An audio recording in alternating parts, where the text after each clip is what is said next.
I really just want to share the depths of my addiction to radically changing to, in my opinion, the pinnacle of success in this business. Um, I want people to know that regardless of the challenges they're having now, the setbacks, maybe they're addicted to drugs, alcohol, pornography, anything. And people got tons of other addictions. It's not just those. I unfortunately have ran into a lot of people that truly were addicted to losing. No one wants that. No one wakes up and says, hey, you know what? I'm going to become addicted to losing. But what happens is over time, they've had so many losses, then they just start speaking it and it becomes them, right? When May 12th or May 28th, 2012, when I was able to say goodbye to alcohol forever, and I shouldn't say that. I was not able to say goodbye. God was. I begged God. I said, God, kill me. If I wake up tomorrow morning, please, I don't want to. But if I do, man, don't ever let me drink again. I don't care what you have to do. Just don't ever let me drink again. If that means I'm going to lose my wife, I don't care what the consequences are. I can never, ever drink again. And so God took that away. I got to be very careful there. And it went through several weeks of detox. That was the ugliest thing in the world. In fact, if you know a binge drinker that's gone through detox, just hug them. They have literally been on Satan's doorstep. It's the most god awful feeling, from your skin feeling like it's on fire to it's crawling. One side of your body can be hot, the other can be cold.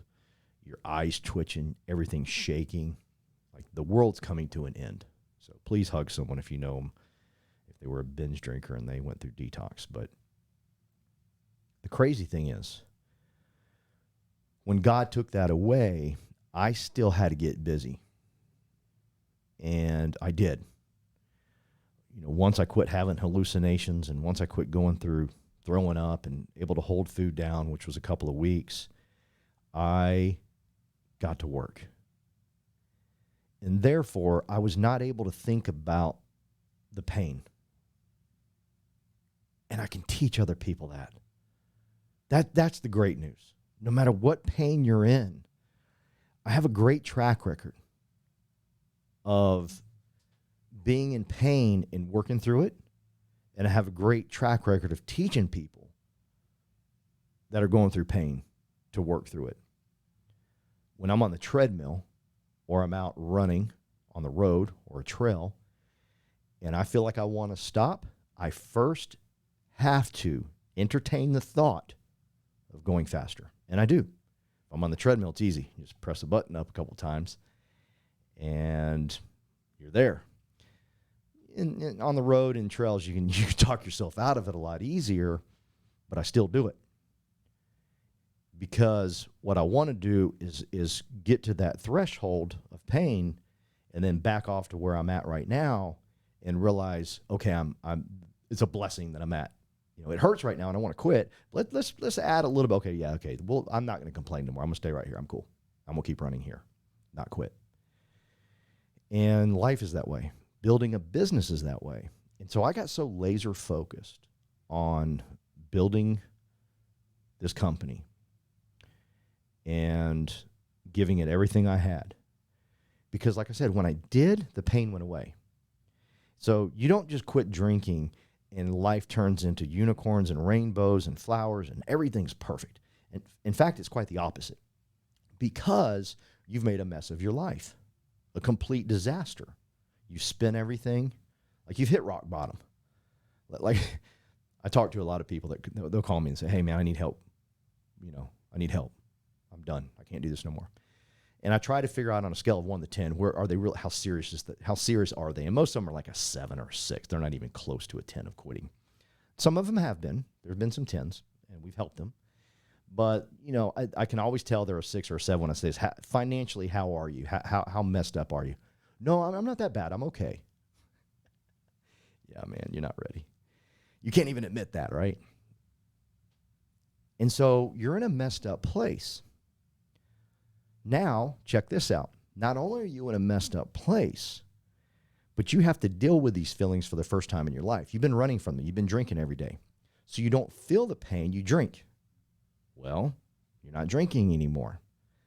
So now it's this oncoming train in a tunnel, light shining at you, and it's about to run you over. And it does. Because you've got to feel those feelings. You've got to look at your wife and say, we're in trouble. And you got to feel that.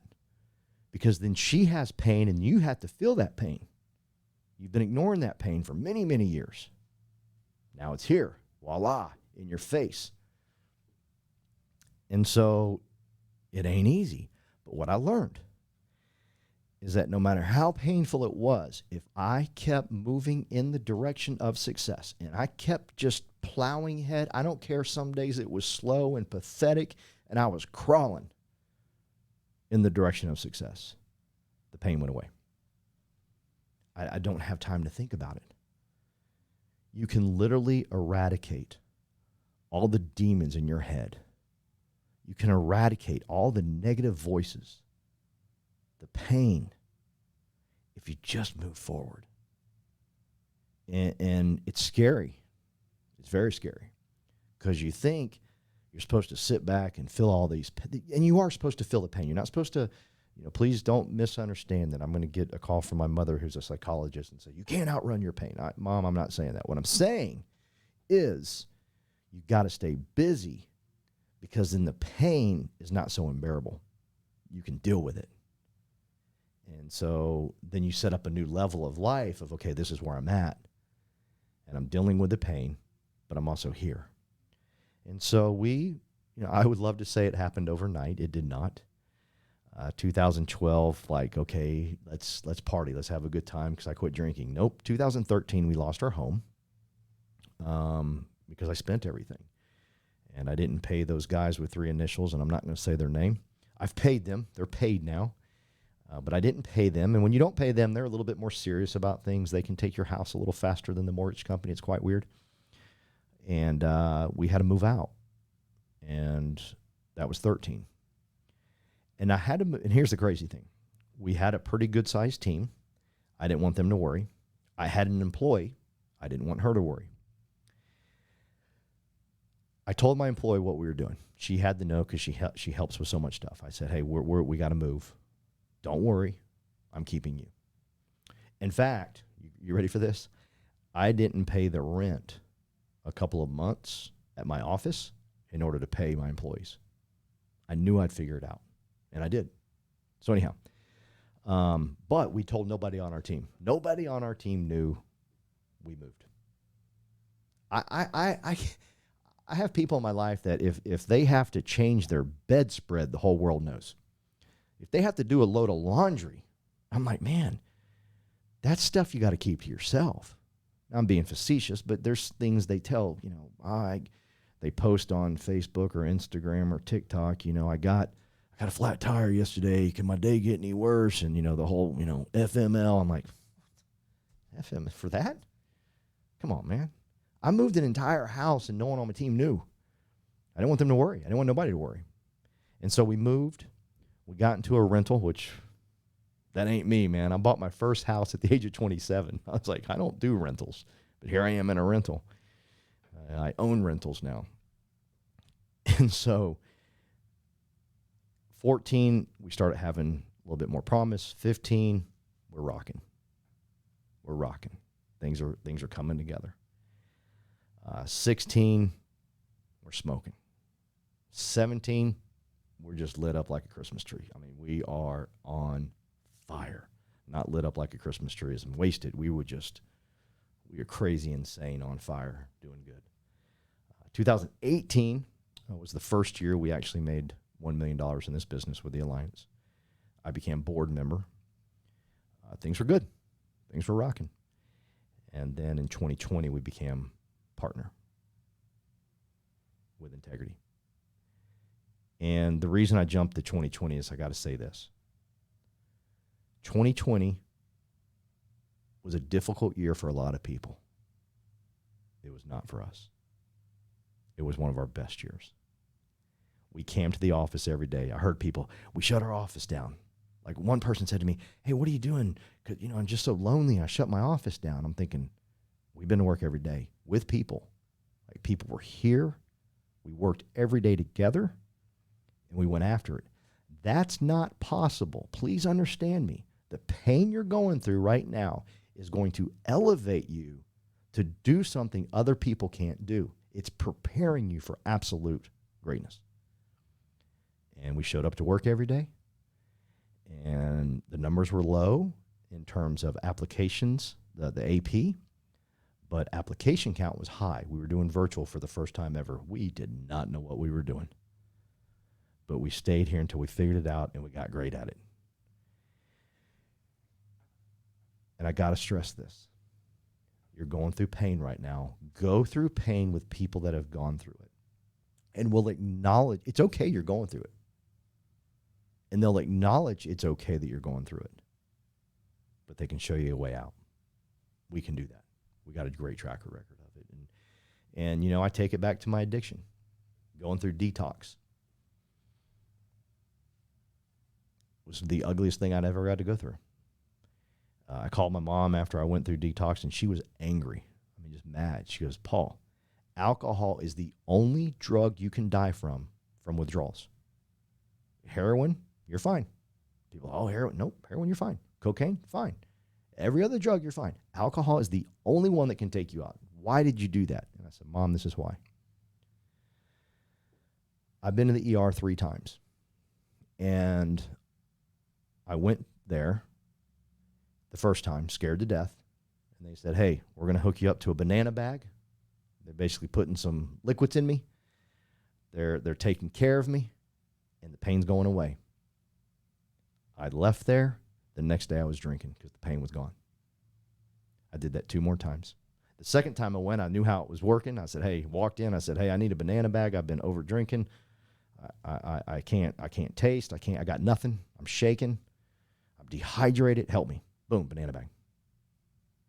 I literally drove home from that hospital and went to the beer store. No pain. So I did it one additional time. So this last time, I made a decision. I'm either going to die or I'm going to feel every ounce of this pain to where I'm never going to drink again. I'm going to feel every damn piece of pain to where I ain't ever doing that again. And I felt it. I was alone by myself. I said, Tamara, I got to go away. You can't see this. You can't be around this. I went up to my office. I locked the doors. And I laid on a couch, and I just shook. I sweated. That couch was disgusting when I was done with it. And I went to throw it away, and my wife goes, we're never throwing that couch away. I said, sweetie, I wouldn't let your enemy sit on that couch. And she said, I'm going to get it redone, and we're going to keep it. And it's up in our game room to this day. It's just a memory of, yeah, I ain't going back. The pain you're going through, love it, embrace it. Come with someone that's been through that pain. I hope that I can be part of your journey. I don't know what pain you're going through, but everybody's going through some type of pain. Everyone's dealing with some type of crazy addiction. We are all dealing with noises and stuff in our head. I can help you get rid of those if you just hang out with us. Shoot us a message. Leave a comment. Tell me how I can get in touch with you.